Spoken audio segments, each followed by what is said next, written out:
ओम शांति। आज 16 सितंबर 2021 की मुरली का सार है। बाबा ने बताया, मीठे बच्चे, बेहद का बाप इस बेहद की महफिल में गरीब बच्चों को गोद लेने के लिए आए हैं। उन्हें देवताओं की महफिल में आने की जरूरत नहीं है। प्रश्न है, बच्चों को कौन सा दिन बड़े ही धूमधाम से मनाना चाहिए? उत्तर है, जिस दिन मर जीवा जन्म हुआ, यानी बाबा में निश्चय हुआ, बाबा के बने, वह दिन बड़े ही धूमधाम से मनाना चाहिए। वही तुम्हारे लिए जन्माष्टमी है। अगर अपना मर जीवा जन्मदिन मनाएंगे तो बुद्धि में याद रहेगा कि हमने पुरानी दुनिया से किनारा कर लिया, हम बाबा के बन गए, अर्थात वर्षे के अधिकारी बन गए। गीत है, महफिल में जल उठी क्षमा परवाने के लिए, प्रीत बनी है दुनिया में मर जाने के लिए। ओम शांति। बाबा ने कहा, गीत, कविताएं, भजन, वेद शास्त्र, उपनिषद, देवताओं की महिमा आदि तुम भारतवासी बच्चे बहुत ही सुनते आए हो। अभी तुमको समझ मिली है कि ये सृष्टि का चक्र कैसे फिरता है। पास्ट को भी बच्चों ने जाना है। प्रेजेंट दुनिया का क्या है वह भी देख रहे हो, वह भी प्रैक्टिकल में अनुभव किया है। बाकी जो कुछ होना है सो अभी प्रैक्टिकल में अनुभव नहीं किया। पास्ट में जो कुछ हुआ उसका अनुभव किया है। बाप ने ही समझाया, बाप बिना कोई समझा नहीं सकता। अथाह मनुष्य हैं परंतु वो कुछ भी नहीं जानते। रचयिता और रचना के आदि मध्यांत को कुछ नहीं जानते। अभी कलयुग का अंत है, ये भी मनुष्य नहीं जानते। हाँ, आगे चलकर अंत को जानेंगे, मूल को जानेंगे, बाकी सारी नॉलेज को नहीं जानेंगे। पढ़ने वाले स्टूडेंट ही जान सकते हैं। ये है मनुष्य से राजाओं का राजा बनना, सो भी ना आसुरी राजाएं परंतु दैवी राजाएं बनना, जिन्हों को आसुरी राजाएं पूजते हैं। तो बाबा हमें ऐसा राजा बना रहे हैं। ये सब बातें तुम बच्चे ही जानते हो, विद्वान आचार्य आदि जरा भी नहीं जानते। भगवान जिसको क्षमा कहकर पुकारते हैं उसको जानते नहीं। गीत गाने वाले भी कुछ नहीं जानते, महिमा सिर्फ गाते हैं। भगवान भी कोई समय इस दुनिया की महफिल में आया था। महफिल अर्थात जहाँ बहुत इकट्ठे हों। महफिल में खाना पीना शराब आदि मिलता है। अभी इस महफिल में तुमको बाप से अविनाशी ज्ञान रत्नों का खजाना मिल रहा है, अथवा ऐसे कहें हमको वैकुंठ की बादशाही बाप से मिल रही है। हम सारी महफिल में, इस सारी महफिल में बच्चे ही बाप को जानते हैं कि बाप हमको सौगात देने आए हैं। बाप महफिल में क्या देते हैं? मनुष्य महफिल में एक दो को क्या देते हैं? रात दिन का फर्क है। बाप जैसे हलवा खिलाते हैं और वह मनुष्य सस्ते में सस्ती वस्तु चने खिलाते हैं। हलवा और चना दोनों में कितना फ़र्क है, यानी बाबा कितनी प्राप्तियां कराते हैं और मनुष्य क्या प्राप्ति कराते हैं, रात दिन का फ़र्क है। एक दो को चने खिलाते रहते हैं, कोई कमाता नहीं है तो कहा जाता है ये तो चने चबा रहे हैं। अब तुम बच्चे जानते हो, बेहद का बाप हमको स्वर्ग के राजाई का वरदान दे रहे हैं। शिव बाबा इस महफिल में आते हैं ना, शिव जयंती भी तो मनाते हैं, परंतु वह क्या आकर करते हैं ये किसी को नहीं पता। वो बाप है, बाप जरूर कुछ खिलाते हैं, देते हैं। मात पिता जीवन की पालना तो करते हैं ना, तुम भी जानते हो वह मात पिता आकर के जीवन की संभाल करते हैं, एडॉप्ट करते हैं। बच्चे खुद कहते हैं बाबा हम आपके 10 दिन के बच्चे हैं, अर्थात 10 दिन से आपके बने हैं, तो समझना चाहिए हम आपसे स्वर्ग की बादशाही लेने का हकदार बन चुके हैं, गोद ली है। जीते जी किसी की गोद ली जाती है तो अंधश्रद्धा से तो नहीं लेते ना। मात पिता भी बच्चे को गोद में देते हैं, समझते हैं हमारा बच्चा उनके पास ज़्यादा सुखी रहेगा और ही प्यार से संभालेंगे। खुद गरीब हैं तो साहूकार को बच्चा गोद में देते हैं। तुम भी लौकिक बाप के बच्चे यहाँ बेहद के बाप के गोद लेते हो। बेहद का बाप कितना रुचि से गोद लेते हैं। बच्चे भी लिखते हैं बाबा हम आपके हो गए। सिर्फ दूर से तो नहीं कहेंगे, प्रैक्टिकल में गोद ली जाती है तो सेरेमनी भी की जाती है। जैसे जन्मदिन मनाते हैं ना, तो यह भी बच्चे बनते हैं, कहते हैं हम आपके हैं। तो 6-7 दिन बाद नामकरण भी मनाना चाहिए, परंतु कोई भी मनाते नहीं। अपनी जन्माष्टमी तो बड़े धूमधाम से मनानी चाहिए। जन्मदिन बाबा कहते अपना अलौकिक धूमधाम से मनाना चाहिए, परंतु मनाते नहीं सभी। ज्ञान भी नहीं है कि हमको जयंती मनानी है। 12 मास होते हैं तो मनाते हैं। बाबा कहता पहले मनाया नहीं, 12 मास के बाद क्यों मनाते हो। ज्ञान ही नहीं, निश्चय नहीं होगा। एक बार जन्मदिन मनाया वह तो पक्के हो गए, फिर अगर जन्मदिन मनाते हुए भागंती हो गए तो समझा जाएगा यह मर गया, बाबा की गोद से उतर गया। जन्म भी कोई तो बहुत धूमधाम से मनाते, कोई गरीब होगा तो गुड़ चने भी बांट सकते हैं, ज़्यादा नहीं। बच्चों को पूरी रीति समझ में नहीं आता है, इसीलिए खुशी नहीं होती है। जन्मदिन मनाएं तो याद भी पक्का पड़े, परंतु वह बुद्धि नहीं है। आज फिर भी बाप समझाते हैं, जो नए बच्चे बने उनको निश्चय होता है तो जन्मदिन मनाएं। फलाने दिन हमको निश्चय हुआ जिससे जन्माष्टमी शुरू होती है, तो बच्चे को बाप और वर्षे को पूरा याद करना चाहिए। बच्चा कभी भी भूलता थोड़े है कि मैं फलाने का बच्चा हूँ। यहाँ कहते हैं कि बाबा आप हमको याद नहीं आते हो। ऐसे अज्ञान काल में तो कभी नहीं कहेंगे, याद ना पड़ने का सवाल भी नहीं उठता।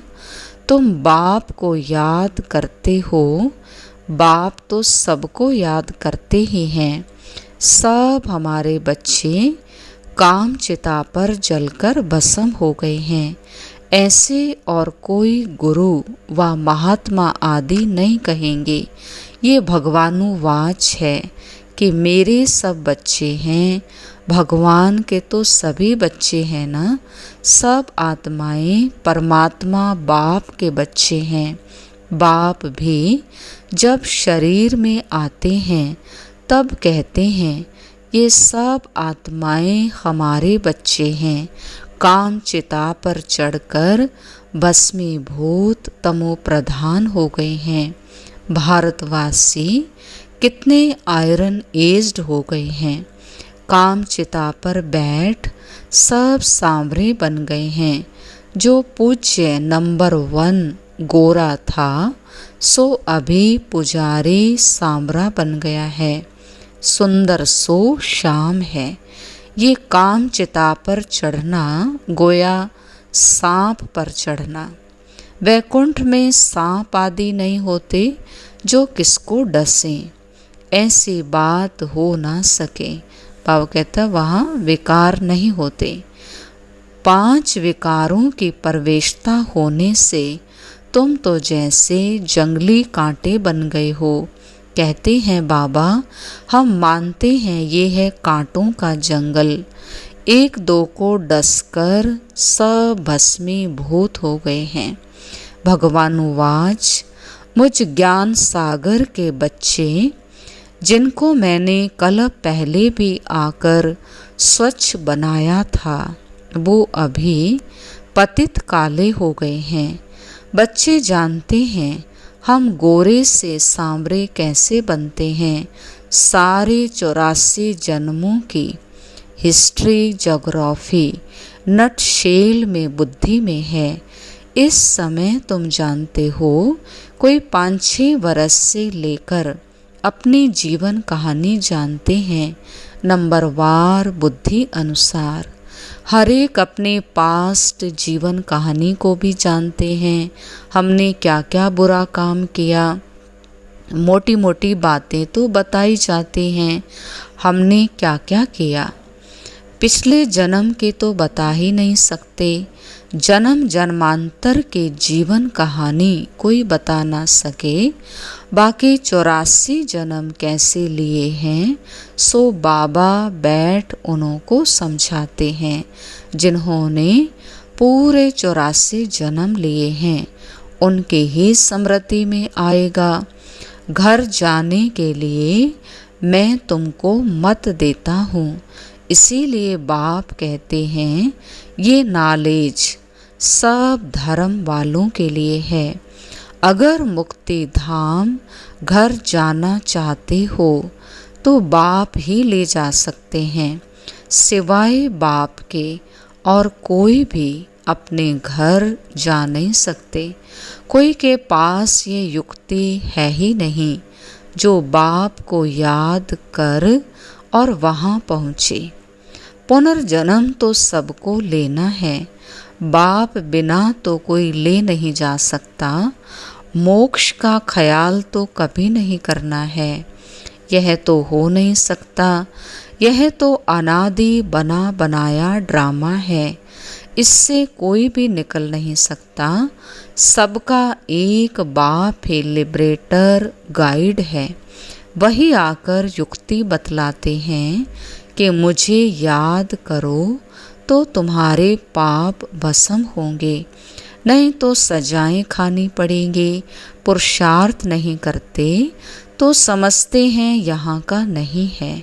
मुक्ति जीवन मुक्ति का रास्ता तुम बच्चे नंबरवार पुरुषार्थ अनुसार जानते हो। हर एक के समझाने की रफ्तार अपनी अपनी है। तुम भी तो कह सकते हो इस समय पतित दुनिया है, कितना मारा मारी आदि होती है। सतयुग में यह नहीं होगा, अभी कलयुग है। बाबा ने कहा ये तो सब मनुष्य मानेंगे। सतयुग त्रेता द्वापर कलयुग है ना।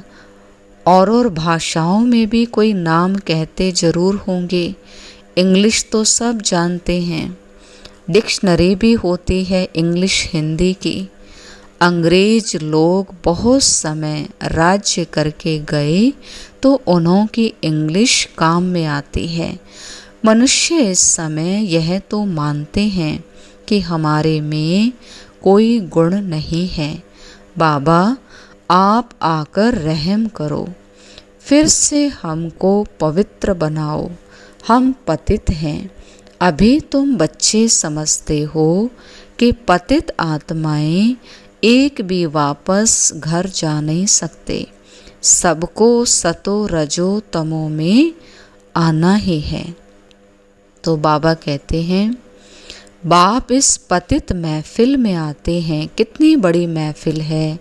बाबा ने कहा, मैं देवताओं की महफिल में कभी नहीं आता, जहाँ माल ठाल 36 प्रकार के भोजन मिल सके, वहाँ मैं आता ही नहीं। जहाँ बच्चों को रोटी भी नहीं मिलती, उन्हों के पास आकर गोद में लेकर बच्चा बनाकर वर्षा देता हूँ, है ना, उन्हों को ही सुखी धनवान बनाता हूँ।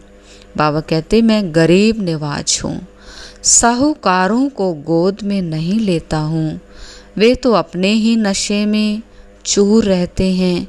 खुद कहते हैं, हमारे लिए तो स्वर्ग यहाँ ही है।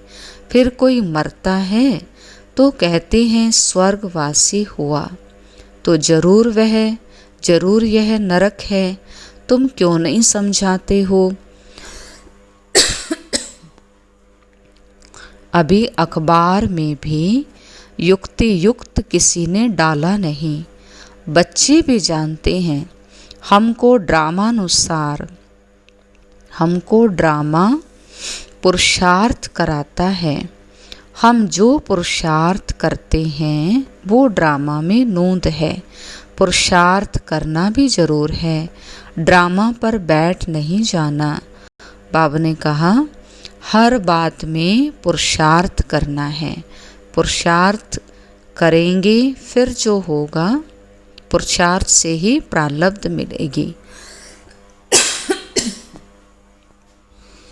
अब बाबा समझाते हैं, बच्चे मुझे याद करो तो खाद निकल जाएगी। ये तुम्हारे अक्षर बहुत मानेंगे। भगवान का नाम तो है, सिर्फ भूल की है जो कृष्ण का नाम डाल दिया।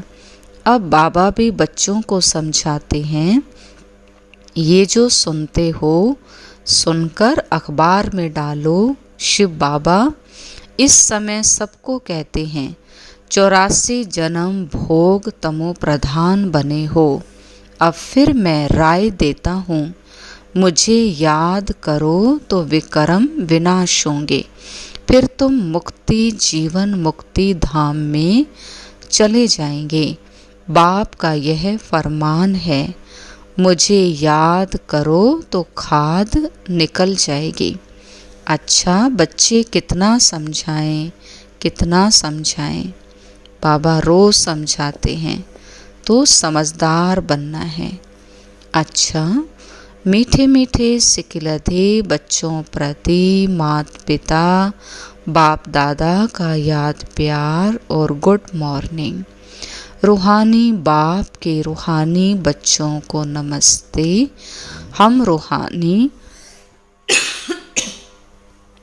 बच्चों की रूहानी बाप दादा को नमस्ते नमस्ते। Diamond morning, good morning. धारणा के लिए मुख्य सार, हर बात के लिए पुरुषार्थ जरूर करना है। ड्रामा कहकर बैठ नहीं जाना। कर्म योगी राज योगी बनना है। कर्म सन्यासी हठ योगी नहीं। बिना सजा खाए बाप के साथ घर चलने के लिए याद में रहकर आत्मा को सतो प्रधान बनाना है। सांवरे से गोरा बनना है। वरदान दिया बाबा ने, अपनी श्रेष्ठता द्वारा नवीनता का झंडा लहराने वाले शक्ति स्वरूप भव। बाबा ने कहा भी समय प्रमाण, समीपता के प्रमाण, शक्ति रूप का प्रभाव जब दूसरों पर डालेंगे तब अंतिम प्रत्यक्षता समीप ला सकेंगे। जैसे स्नेह और सहयोग को प्रत्यक्ष किया है, ऐसे बाबा ने कहा सर्विस के आईने में शक्ति रूप का अनुभव कराओ, है ना। हम शक्तिशाली आत्मा हैं, ये अनुभव कराओ। जब अपनी श्रेष्ठता द्वारा शक्ति रूप की नवीनता का झंडा लहराएंगे तब प्रत्यक्षता होगी। अपने शक्ति स्वरूप से सर्वशक्तिमान बाप का साक्षात्कार कराओ। से बाबा सर्वशक्तिमान है तो हम बच्चे भी मास्टर सर्वशक्तिमान हैं, बहुत शक्तिशाली आत्मा हैं। तो बाबा कहते शक्ति स्वरूप से बाबा का साक्षात्कार कराओ। स्लोगन है मनसा द्वारा शक्तियों का और कर्म द्वारा गुणों का दान देना ही महादान है। मन के द्वारा शक्तियों का दान देना है और कर्म के द्वारा गुणों का दान करना, इसको कहते हैं महादान करना। अच्छा, ओम शांति।